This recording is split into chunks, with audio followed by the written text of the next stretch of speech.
Coming up this evening on NTD Business. European countries seizing the yachts of Russian billionaires. They're trying to pressure Vladimir Putin to end his attack on Ukraine. The U.S. going after Russian oligarchs. U.S. lawmakers introducing a new bill to ban oil imports from Russia. Will it go through, and would it be effective? And China-owned social media site TikTok is at the center of a new investigation. Multiple states want to know how the app is affecting the mental health of young Americans. That and much more coming up on NTD Business. Great to have you with us. Paul Graney here live from New York City. In the latest blow to the Russian government, its credit rating has just been slashed to junk status. Raters say severe Western sanctions have cast doubt on Russia's ability to service its debts. S&P already downgraded Russia last week. This time, it's Moody's and Fitch. A lower credit rating tells investors you're less likely to get paid back. Russian officials have said Western sanctions have hurt its economy, to say the least. A lower rating also makes it more expensive for a country to borrow money. That's if Russia can borrow money at all. Sanctions on Russia's central bank have now made it impossible for it to borrow money from many parts of the world. But sanctions aren't just targeting the Russian government and central bank. Russian oligarchs. They're a small group of people who gained immense wealth after the collapse of the Soviet Union. Now countries around the world are seizing their assets in response to the invasion. NTD's Faye Quarter has more. Russian oligarch yachts have been seized. France just seized the yacht of the boss of oil giant Rosneft, Igor Sechin. And Germany seized the yacht of billionaire Alisher Usmanov, the sixth richest Russian. Seized their yachts, their luxury apartments, their private jets. We're coming for you, ill-begotten gains. Russian oligarchs, elites allegedly close to Putin, are being targeted by sanctions and having their assets seized. The State Department says these oligarchs pillage the Russian state and conceal their immense wealth. These are prized possessions and very dear to these oligarchs. Their yachts, some of them would work for a year or two to build these very flashy items, and so obviously when you take them away they feel a pain. Roman Sheremetyev is the founding director of American University Kyiv and an economist who left Ukraine one day before the invasion. Sheremetyev says countries want the oligarchs to push Putin into leaving Ukraine. That's what's gonna help them to get those assets back to them. Some of those assets will never be recovered, but some of them will. The Justice Department has created a klepto capture task force to seize these assets. In addition to 10 individuals in last week's sanctions list, U.S. officials are currently preparing a new list. However, the assets won't be easy to get. There's different ways to diversify the risks. One of them is to use offshores, so basically have money put in different accounts overseas. They have different, luxury items and investments, yachts and houses and apartments. You can literally go and see how many expensive multi-million-dollar investments they have in New York City. Meanwhile, billionaire Roman Abramovich is trying to sell the Chelsea soccer team, despite not currently being sanctioned. He says all net proceeds from the sale will go to victims of the war in Ukraine. Faye Quarter, NTD News. A Russian oligarch donating to victims in Ukraine. Wonder how that'll go down at the Kremlin. Some Western banks look set to see losses on the Russia investments. Citigroup says the conflict and subsequent sanctions could cost it billions of dollars.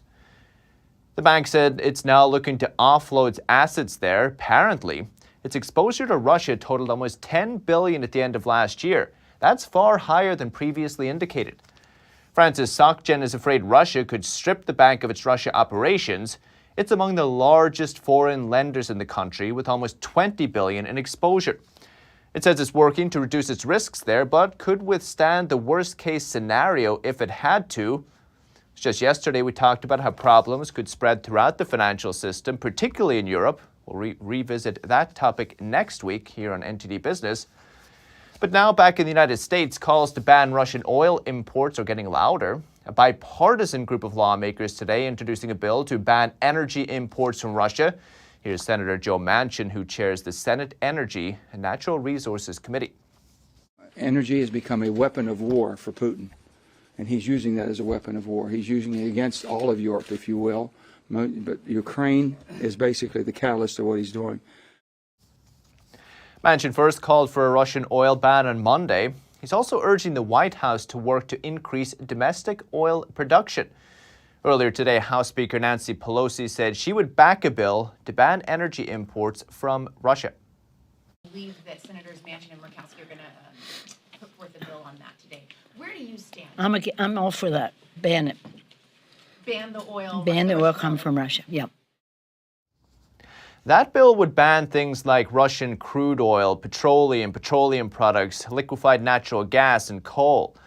The U.S. imported about 200,000 barrels per day of crude oil from Russia last year. That's according to the American fuel petrochemical manufacturers.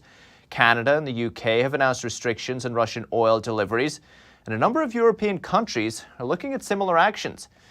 European oil and gas prices cooled off today, but are up significantly since the conflict began.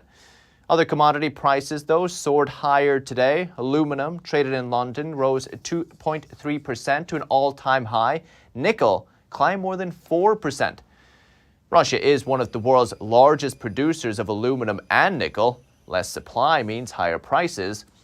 U.S. wheat futures have surged 25% this week alone. Did you know Russia and Ukraine were projected to make over 28% of global wheat exports in 2021? It's according to the U.S. Department of Agriculture. The crisis has seen global wheat prices surge to try to accommodate both a big drop in supply from both countries. For businesses and consumers, it all spells higher prices ahead. And joining us now live from Ohio is supply chain expert and founder of Fortis Analysis, Ross Kennedy. Ross, great to see you. Thanks so much for coming on. Good to see you. Appreciate you having me. Ross, energy commodity prices in Europe are through the roof. Are we already seeing a significant decoupling from Russia in all areas, not just those directly impacted by sanctions? I would say that the play is a little bit larger than Russia itself from a supply chain standpoint. You know, most famously, I think everybody's focused on grain and the impact to energy as well. Europe gets 40% of its natural gas from Russia, mainly via pipeline. You're talking about Russia as a major exporter of petroleum and petrochemical products. So naturally, of course, food, energy, two major focuses. In a lot of other ways, though, Russia's impact on this is not just what it exports as a country, but its role in a larger trading bloc that, you know, a lot of people know about the BRICS, you know, Brazil, Russia, India, China, South Africa. But specifically, you've got a country like China that is very hungry for the energy products that is produced by Russia. A lot of it needs to be able to get out of the Black Sea region that's currently obviously very disrupted by the conflict in Ukraine. And so when we begin to take a look at this sort of very murky mix of what does everybody on sort of both sides of the equation do with regards to the Russia-Ukraine issue, what we could end up seeing moving forward is a very significant bifurcation in trade, where we have a Russia, a China, and Iran, and other nations that are in their sphere of influence working together to conduct trade outside of the US dollar, outside of euro, outside of the SWIFT international payment system that settles these transactions of commodities. So it's not just supplies being impacted, but the entire economic dynamic could be very upended by all of this when all is said and done. So let me ask you this, Russ. Let me get back to China in just a second. But say, for example, we see this kind of decoupling in a sense between these three countries. Are Western supply chains able to handle such a sudden, dislocation? So we in the West we will do fine on energy. Other than energy will be more expensive because they're pegged to global prices, the futures market, things like that. Food, we do fine as well. The real issue is going to become, what does China choose to do with this, and how does it respond in helping its ally Russia sort of navigate this mess over the next 90 days, 180 days through the end of the year. there are certain actions that China may take from a supply chain standpoint that would dramatically impact the United States and the West at large. But if we limit the scope of impact to just trade with Russia and Europe and how that impacts us in the West, outside of the energy and food side, there's not really a major impact to be had. But the second order effects are quite potentially alarming. I think the key kind of motive or purpose behind these sanctions is to cut off financing to Russia. Do you feel that China has the appetite to kind of replace the revenue that Russia would have got from the West? I not only think they have the appetite for it, I believe that they have, at least for some amount of time, been certainly aware of Russia's plans with regard to Ukraine. If not outright, I would say complicit in it, necessarily. 90 days ago, we started seeing cargoes of grain and cargoes of crude oil and refined petrochemical products leaving the Black Sea region with the Incoterms, which is who's responsible for what in terms of risk. All of a sudden, those cargoes were loading, they were getting on the ships in the Black Sea, and then they were being owned at that point by whoever the buyer was.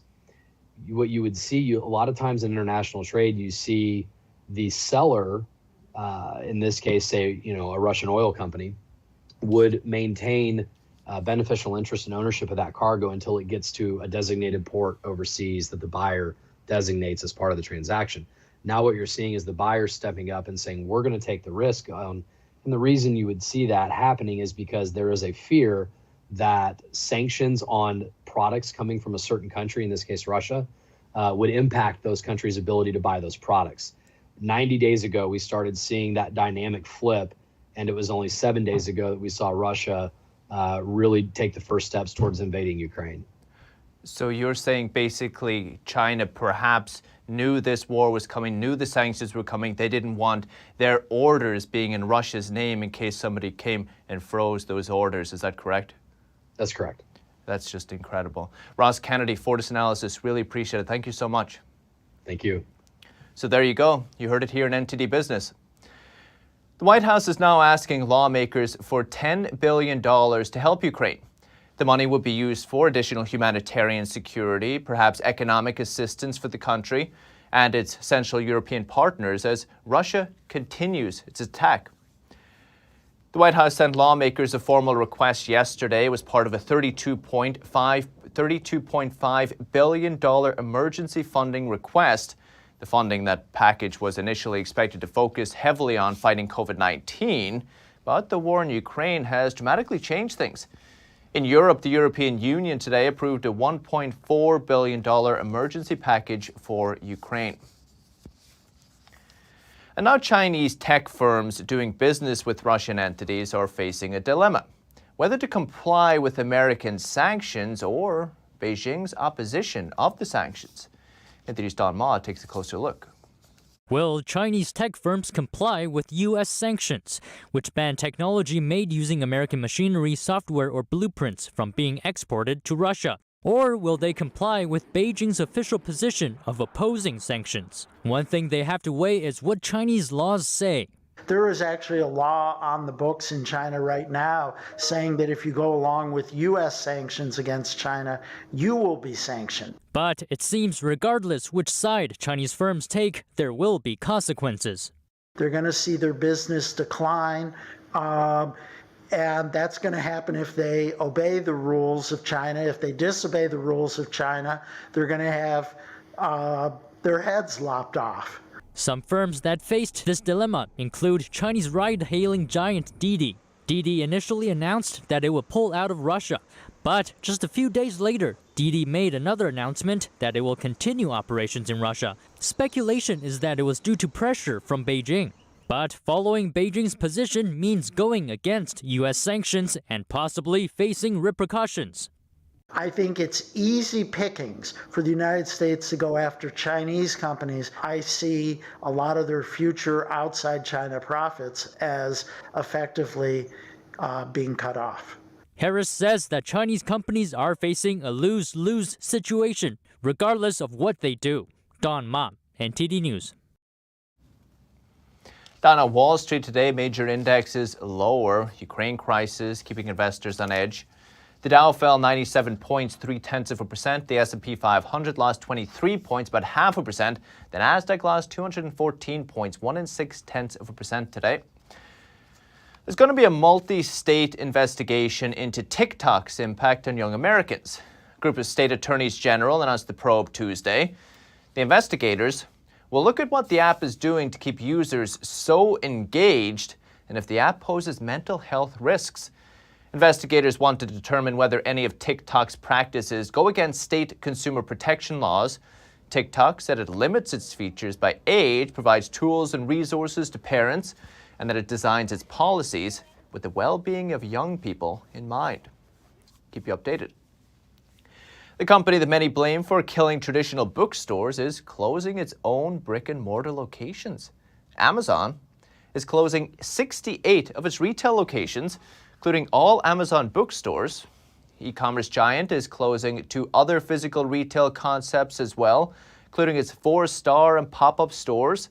Company says it will stay in the grocery business in a big way with Whole Foods, Amazon Fresh, and Amazon Go. With that, we take a quick break, but still to come. Apple is setting the date for its first product launch this year. Find out what it's unveiling. And a new Batman movie hitting the theaters tomorrow. We take a sneak peek and hear from the actors. That and much more coming up on NTD Business.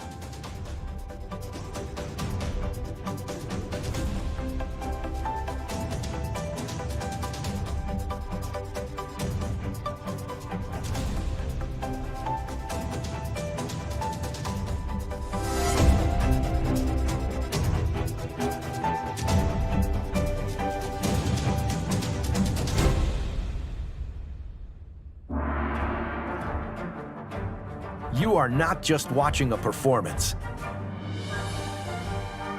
You are witnessing a culture reborn. Now, you'll see what the modern world has never seen. China, before communism. Live on stage, Shen Yun 2022. Coming to Lincoln Center, March 10th through the 20th. Tickets at shenyun.com or call 888-90-SHOWS. Secure, the true solution for your digital privacy and security. Secure is a private and secure messaging and email solution hosted in Switzerland, using military-grade encryption and Swiss privacy laws, giving you true privacy. Secure is 100% private and does not collect or sell any of your personal data. Secure's Helix technology connects you securely to our Swiss servers without the need of a VPN, guaranteeing privacy and security for all your communications. Secure Messenger doesn't require your phone number or any personal data that hackers target. Chat by Invites allows you to chat privately and securely with anyone outside of your secure network without the need for others to download Secure.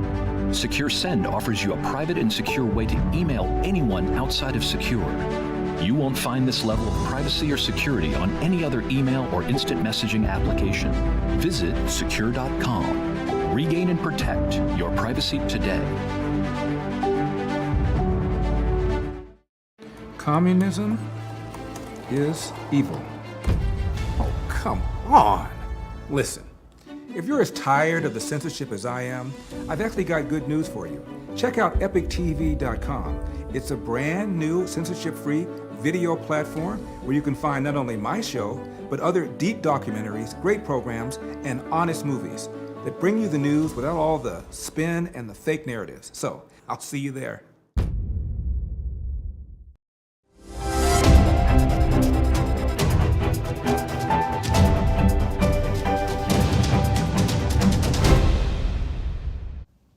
You can watch NTD Business and Epoch TV too. Welcome back, by the way. If you like Apple products, mark your calendar for March 8th. That's the date for Apple's first big product launch of the year. The virtual event where the company will unveil a series of new MacBooks, iMacs, along with the 5G version of its iPhone SE smartphone and an updated iPad Air. The event tagline is peak performance, and if that's any indication, Apple will likely play up the importance of its rumored M2 silicon chip. That's Apple's in-house processor. Rivian Automotive today rolled back price hikes on its electric vehicles booked before March 1st. It's after facing backlash from customers for increasing the prices. On Tuesday, Rivian said it increased selling prices of its vehicles by about 20%. You might remember us reporting it. Said that was due to inflationary pressures and higher component costs. But now, Rivian's CEO said in a letter to clients that prices for pre-orders as of March 1st will roll back to its previous price. Customers who cancelled orders can now reinstate them. A new Batman film is hitting the silver screen this Friday. In it, Robert Pattinson and Zoe Kravitz team up as iconic characters Batman and Catwoman in the latest cinematic iteration of the Batman franchise, The Batman. NTD's Andrew Thomas has more. The Riddler is asking for you. If you're looking for a new film noir flick, The Batman could do the trick. Robert Pattinson as Batman and Zoe Kravitz as Catwoman join forces to track down a missing girl, as well as locate the Riddler, played by Paul Dano. That's as he's busy murdering high-profile members of Gotham City. But the film is starkly different from the previous incarnations of the DC Comics characters. I feel scared and very excited at the same time, but definitely intimidated, and it comes from a good place, you know. I think when you're playing a character that is so beloved, you know, it's what makes the opportunity so special, but you really don't want to let people down. Pattinson's Batman also has a different silhouette from his predecessors, especially the mask. Everyone else's previous work on it has just proven that you can reinvent this character in like a million different ways. And it's funny because you look at Batman, it's a very particular costume, it seems like a very particular character, but it can be reinterpreted like huge opposite ends of the spectrum. And so it's interesting to see, how people receive this one. Set in the fictional Gotham City, the film heavily features politics, corruption, poverty, and crime. Colin Farrell looks unrecognizable in his role as the Penguin, spending 3 to 4 hours a day in the makeup chair to play the role. There's just massive room to explore this character's life and really get into the world of criminality that he is at the center of, but also his life outside of that, his own origin story and what made him the man that he is, and how the man that he is going to become something else in future. There are already rumors of a sequel, but Warner Brothers have announced production for a spin-off television show featuring the Penguin. The Batman hits theaters on March 4th. Andrew Thomas, NTD News. And just to let you know, AMC Theaters is charging more for the Batman than other films playing at the same theater at the same time. For example, Entertainment Weekly reports tickets for the Batman cost $1.50 more at Los Angeles AMC. Magazine described it as a pricing experiment. Chain CEO made the announcement Tuesday. He said though variable pricing for movies is a new concept in America, AMC has been doing it for years in Europe. That make you feel better? And trading Pokemon cards is one thing. Shelling out hundreds of thousands of dollars, that's on a whole other level. This near mint condition vintage gaming card was sold for $900,000. The Illustrator holographic Pikachu card was created in 1998, was only released in Japan. There were more than 30 other offers, but an unknown bidder won out in the end, shattering the former record, making it the highest priced Pokemon card ever sold. The European Space Agency says the planned launch of a rover in a joint mission with Russia to Mars this year is now, quote, very unlikely. It's due to sanctions linked to the war in Ukraine, but the mission remains vital to determining if life could have existed on the red planet. NTD's Andrew Thomas has more. Also known as the ground test model, the Amalia Mars rover is the exact replica of the Rosalind Franklin rover. That vehicle had been set to go to Mars in the fall, but has faced another delay due to the conflict in Ukraine. Amalia won't be going to the red planet, but her ground operations remain vital to the mission. It's the exact replica that we use first to perform all the what we call end-to-end testing to demonstrate that we are ready for the real operation. And we will use during the mission to recreate a difficult condition that the flight model might encounter. The Rosalind Franklin's launch was already postponed from 2020 due to the pandemic and technical problems. Final tests were only in mid-February. A Mars terrain simulator was also created, where engineers could verify the rover's ability to move on various terrain. The Martian ground we have recreated here represents quite well the surface that we plan to land on during the ExoMars mission, but also the external conditions such as gravity that is different on Mars. We are also capable of simulating specific ground inclinations in case the rover should find itself in situations with different inclinations or obstacles, such as rocks. The 6-month mission is part of the European Space Agency's ExoMars program, in cooperation with the Russian space agency Roscosmos. The Rosalind Franklin rover is expected to land 9 months after its launch. It will seek traces of current or past life forms by analyzing soil samples. The NASA rovers, they had problems with the soft sand, so they were buried in some difficult conditions. So here in this mobility facility, we can basically test difficult conditions in terms of soil and recreate those conditions and step out from those conditions safely. Scientists believe Mars probably had water at some point, meaning there's a possibility life once thrived there. But those theories have yet to be proven. We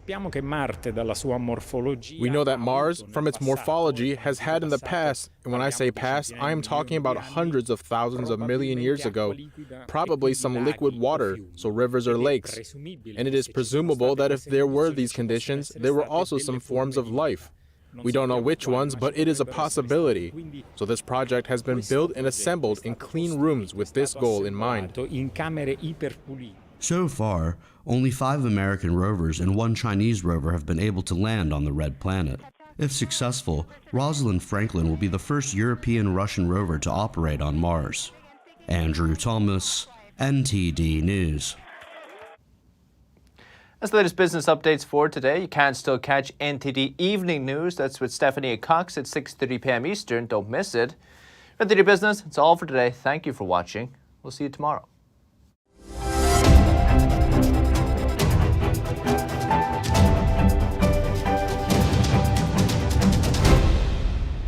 Thanks for watching us on YouTube. Did you know YouTube only keeps selective videos on its platform? So if you want to make sure you get the full picture, just subscribe to our newsletter. Go to newsletter.ntd.com and sign up. It's free.